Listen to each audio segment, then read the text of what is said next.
Hello, you sexy bastards. I was going through the Discord suggestion tab, and if you don't know that exists, it exists, and I check it regularly. So go to the Discord, check it out. Just be prepared. There's a lot of weirdos on the Discord, considering it's my Discord. It's Anyway, and I saw there's top 10 weirdest esports that actually exist. So let's check them out. What's a weird sport? What's your favorite esport? CSGO, League of Legends? I don't watch anymore, but CSGO, League of Legends, let's go with that. Valorant, whatever it is, I bet it's watched by millions of other fans around the world and is considered one of the big ones. Well, today we're going to be looking at the little ones, those small and improbable esports that seem like they shouldn't work, but they do.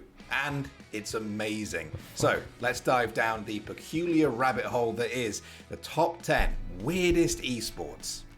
Okay. Plowing into number 10 is the highly competitive world of, wait for it, Farming Simulator. Welcome everyone. We are here at Class in Halswinkel where 26 teams made it to the qualifiers, but only 8 will fight for the very first FSL tournament win.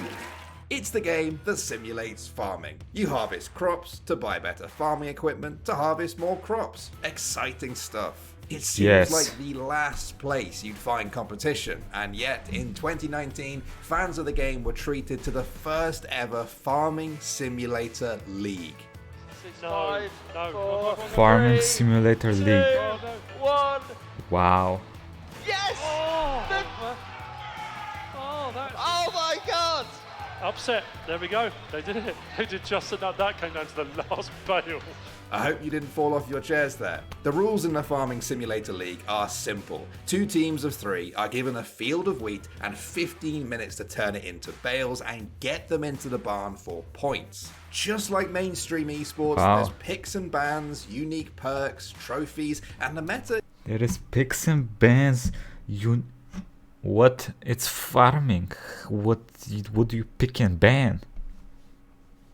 Is actually pretty complex. Going for the increased, the decreased wheat price, and that was interesting. And I think it counters a lot of the current tactics because all teams go for the My boy looked like he needs to chew off that wheat, to be honest. Much the same late game. We wait for that 2-minute window and then just push out 400 points tactic. And if you really need proof that this is an esport, check out this clutch last-minute hay bale play from the last Farming Simulator League finals. Is there enough time for those bales to get up there? I don't think there is. No, there is not, I think. 5 seconds, 4 seconds. What is this? 770. What is this guy doing? No, there is not, I think. 5 seconds, 4 seconds, 820, 770. That it is. Trelleborg is the world champion. They made it. They are the champions. The crowd is going insane. Every day we stray further from God. At number 9 we have Shrek Super Slam. Shrek Super Slam. Did this dude just shove a candy cone inside of her vagina?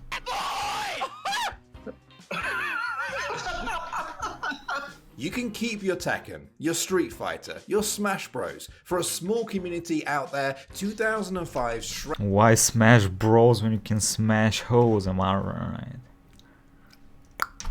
Shrek Super Slam is the ultimate fighting game. The Shrek universe was resurrected from its pop culture death thanks to a generation of Zoomers making memes about the classics they grew up on. Push, push, push!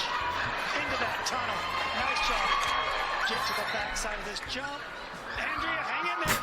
But a group of dedicated Shrek'sperts turned the memes into reality by mastering a game that was never meant to be more than a Shrek Mania cash-in. It may have started out as a joke, but it snowballed into a community who takes the game as seriously as any other fighting game. Well, almost as seriously. Ooh, but boy, gets a combo. And then Slayer, that's a 1. I'm instantly pressing that. As a sign that they're here to stay, the community recently released a remastered version of the game in HD quality so that no slam goes unmissed.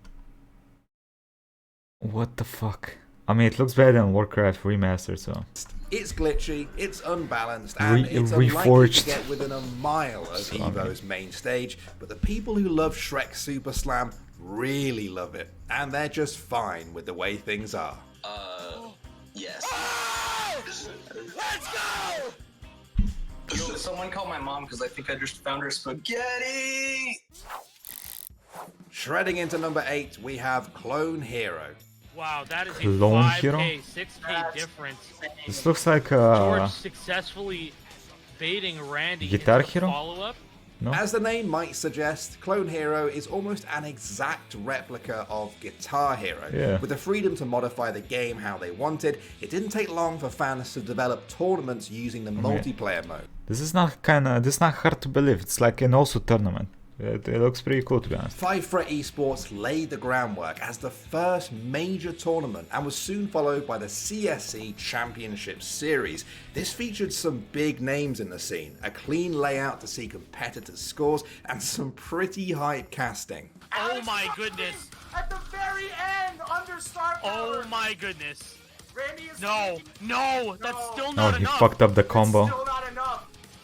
2,000 Diffusion. points. Diffusion saves Wow. The buzz has now reached a point where people are asking, could this actually become a major esport? C9 versus G2 on Clone Hero? Anyone? At number 7, we've got a game with perhaps the least esports name imaginable, Catherine. Yeah, Shaq isn't even going for the one Oh, he's player. going down. Now he is. Oh, he's That's going. it. That's it. The drop kick. The U.S. drop kick, Samurai. Yeah. Getting in an arena. Going down for The that. fuck is At its this? core, Catherine is a single-player puzzle game set in the tormented dreams of a heartbroken man torn between two women. But the game also contains a Realistic best-of-3 enough, fair multiplayer enough. mode, which is a race to the top of a tower navigated by pulling and pushing blocks. Players who took a deeper look at this mode found it to be far deeper than you might expect.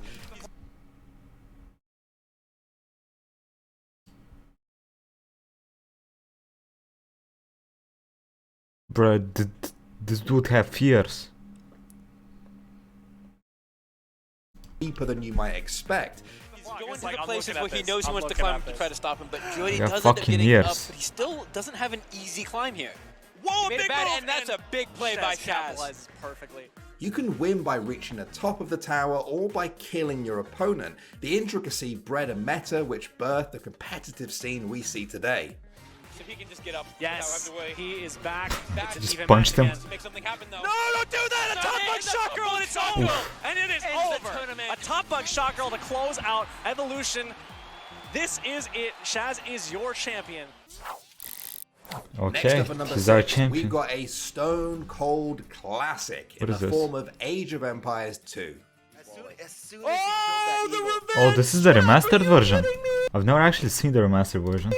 I know there is one. A friend of mine Now, plays it's it a not lot, but strange I've that never Age seen of it. Empires 2 has a competitive This game was scene. insanely It's good. a beloved RTS game with multiplayer built in. Many people have childhood memories of playing their friends on Exactly. LAN. What is weird though is that for a game that's over 23 years old, the esports scene is pretty big. Over 50,000 people tuned in on Twitch to watch the Hidden Cup 3 finals. Nice. Even if you've never played the game before, it's hype. What the as fuck is wrong with you then? Players are simply scared running into demos, right? That's the potential place where we could lose the game. Oh my god, he got 2 demos, 3 scouts and 6 crossbows there. Not sure on the exact number, but that was a huge demo from Alaric. You called What do you it. mean? You said the exact number. What do you mean? Not sure about the exact number, growing bro. by the day, even when the old game throws up some glitches. Okay, look at this. Thanks, DE. The camel's caught in the house, man. At the number 5 spot, we have the game that nobody asked for, Shaq Fu. Shaquille O'Neal may be known to millions as an NBA Hall of Famer, but to some, he's simply the face of Shaq Fu, the 1994 fighting game that was almost 1994. universally hated upon release. Shaq Fu. just the name makes people cringe. Like, you don't even want to go there. It's been panned by critics as over-animated and clunky at best, and just boring at worst. All of this makes it even more incredible that people play this game competitively. One of the highlights has to be where a man called Horse-Faced Killer took home the first place prize at PAX East 2013. She's wandering, she's teleporting.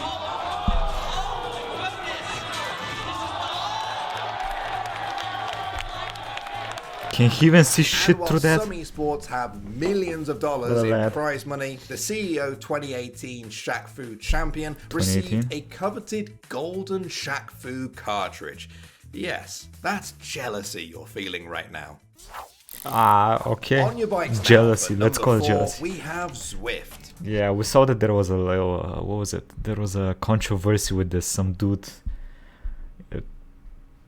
tuned up his bike or some shit. I still don't know why this thing exists. Just go right outside. Trying to come across, but it looks like it's going to be said and done for the overall. James Phillips lifted at the line, it looked like, for the win in this race, but Cam Jeffers, I think, just won a national championship. Zwift is a game where players ride real-life training bikes to cycle through a virtual world. This does prompt the question, why not just go outside and cycle? While some may debate about Zwift's title as an esport, the races are physically impressive, which helps draw thousands of viewers to these events. But of course, no esport is complete without a scandal. The Zwift scene was shaken to its very core when British champion Cameron Jeffers used a bot to unlock one of the fastest bikes in the game and was banned from racing. To unlock the Tron bike, you have to climb 50,000 meters on Zwift of elevation. So basically, this person just set my avatar on Alp de Zwift, going up and down Alp de Zwift, which is like the biggest virtual climb in the game. And before long, I'd completed the 50,000 meter challenge. That other person did that, of course. And of course, my avatar had unlocked the Tron bike. Wow. The fact that the bikes aren't standardized is weird enough, but you can even use in-game power-ups that are distributed randomly throughout your race. 9 watts a kilo, the power-up being used, consummate use there by the South African of the power-up on nearly the steepest part of the climb, and Rob, she's moving clear, half a second clear now she is. Now, whether or not you think Zwift is an esport, the Zwifters certainly do. So don't be surprised if you hear more from them in the future. I would be pretty surprised if I did. Champion for the first time in esports, a trendsetter, and Germany have it. Damn. Blasting into number 3, Good job, Germany. We have Blaston. Yes! Now, at first glance, Blaston is a simple VR game. 2 players face off in a duel using futuristic weapons to knock down each other's health. I like how we both put silent mode right there. Because we're focusing. Yeah, this is a game that's kind of hard to do commentary for. It is. The uniqueness of the weapons adds a tactical layer to the game, though. I mean, it's Players a VR need to game, know when seems to use cool. them and how to counter them, all while dodging their opponent's shots. Looking, I want to throw a quick shield toss. Did a damage already, so go now. I want to throw it back. We're like, nope, nope, nope. Okay, dodge both, dodge laser, dodge the pellet, dodge the sniper, dodge the shield. Tournaments have already popped up, but in October 2020, Blaston's owners said they would like to see the game's esports scene develop into something like Smash Bros. Can you imagine this at EVO? Not really. Doesn't seem that competitive, to be honest. GG. Wow. What is that? Body fat, 27%. Moving on to number Jeez. 2, we have The Sims. Yes, as in The Sims. In July 2020, EA partnered with E-League and BuzzFeed to produce The Sims Sparked, a series which followed 12 contestants and a panel of judges as they faced off in this classic game that was never meant to be competitive, and it was pretty weird. Each team will have a stylist, builder, and a storyteller. A stylist creates the character, known as Sims. The builder designs the worlds. Okay. The storyteller brings it all to life by producing a dynamic narrative. E-League is known for putting on tournaments for CSGO, Street Fighter, and Overwatch, so this was quite a departure for them. Nancy had heard old wives' tales that a spellcaster named Amethyst, who lived in El Salvadorada, had the power to restore youth. This story is incredible. incredible. Despite E-League's involvement, the 100k prize pool, and the fact that the show referred to the players as pro Sims players, the competitive Sim scene didn't really take off after this. I wonder why. It makes much more sense if you just enjoy it as a good old reality show. His daughter wants to go to a concert, but you know, they're living on a fisherman's budget. So the dad, the fisherman dad, is gonna put on a concert for his daughter. And finally at number 1, we have Geoguesser. Wow. 4999 points. Very little information to go on there. Now, I love Geoguesser. If you haven't played it before, it uses Google Maps to drop you in a random part of the world, and you have to guess where you are. The closer your guess is on the map, the more points you get. Only 10 seconds left. I'm still not sure if GC actually saw an area code. I know he's seen a couple phone numbers. Chicago, with the very last actually second seems pretty adjustment, interesting. moves himself very close compared to where he was. The Geoguesser Esports channel features some of the best geoguessers in the world facing off in 5-round Some of matches. the best Whose geoguessers points at in the the end world. wins. It's probably the most chilled out esport you'll ever see, and the casting definitely reflects that. It seems the camera's also a bit wet going this direction as that's not the opposed only to thing that's going wet. north where the camera isn't quite as bad. Watching a game, you can even see the beginnings of a meta evolving. A For meta? example, don't be a scrub who clicks uphill. Yeah, it has something to do with just the way the clicking works in Street View. If you're going downhill, you can see further and click a little bit farther than if you're going uphill. Oh. Well guys, those were certainly weird, but weird doesn't always mean bad. Which one of those was your favorite? Which one of those I don't know, has the last one's potential cool. to become a major esport? The rest Let were- me know, and also on your way out the door, don't forget to subscribe if you haven't done so already. Thanks for watching guys, and I'll see you all in the next one. When I saw the line where you said I love Geoguesser, it's like, dude, I actually love Geoguesser. Like, Okay, that's enough. I mean, I watched a Hachama video earlier, and somehow this is weirder. So yeah, which one of these 10 esports did you guys like the most? Why is there a fucking Sims Pro Sport? I have no idea, but the Geoguesser thing did not seem bad. It seems kind of interesting, to be honest. Kind of intrigued by it. Anyway, I'll be playing some Undertale later on today. Join me for that if you want to. A quick thank you to the YouTube members and patrons. Thank you all for the support. I'll catch you all next time. Bye bye everybody. Hope you all enjoyed this.